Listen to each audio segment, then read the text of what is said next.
puberty is a scary time for many different reasons for a lot of people. The last thing you need to do is make their bodies a scarier proposition. So what do you recommend for parents that are listening and are like, oh gosh, this isn't even on my radar, and I have an 11-year-old or a 12-year-old?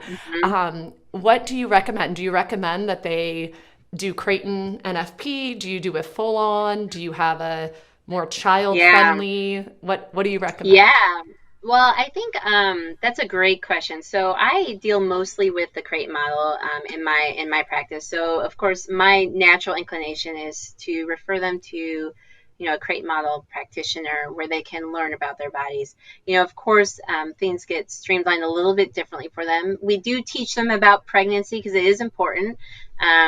These girls do need to understand what their bodies are doing, but it's more of an understanding than of what their bodies are meant to do and what that means. And we have had many teenagers chart their cycles, and my dad used to say teenagers were some of his best charters. So you hear a lot of the times from parents, oh, they're not going to want to do that, or they can't do that. Well, they're selling their children short a little bit by just assuming they're not going to want to. The other thing too is when girls have health problems, guess what? They love to chart because they feel better when they get their problems fixed. And that's really, really important. And sometimes I think we are under the impression that unless it's a medicine they can just take every day, they're not going to want to do it. But I've had so many girls tell me, I feel so much better. Like, I love this. I wish my friends did this. I wish more people knew about it. And these are not necessarily women in their 30s. These are high school students, college age girls. So I think really, and the other thing too is, you can check with your local diocese. Some dioceses have programs designed for the young adolescent entering puberty for boys and girls. I believe like the St. Louis, in St. Louis, they have programs. When I was a resident down in St. Louis, I remember they were hosting programs. I don't know if they still do. But there might be local resources like that. But definitely those girls deserve the opportunity to understand what their body is doing.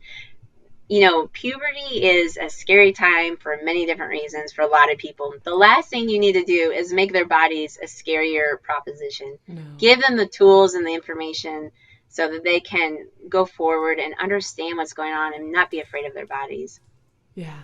Yeah. And it be more normal. And then it, just like you were saying, within a marriage, when you're discerning when it's best, like, I feel like so often it was the ongoing conversation that had us be ready for another child sooner, was because it was like, okay, well, last month you were saying you weren't in a good place because the baby wasn't sleeping through the night or whatever it was, and it's like, okay, how are you now? And I feel like having that ongoing conversation with your child when it's like, okay, well, you were afraid before you got your period, but now you see there's really nothing to be afraid of, and this is what we're doing. And now there's so many great products out there. Like, I just ordered, they have like underwear that's like organic underwear, and it like has an absorption layer. So like if you get your period and you're not home, like you're okay. Right.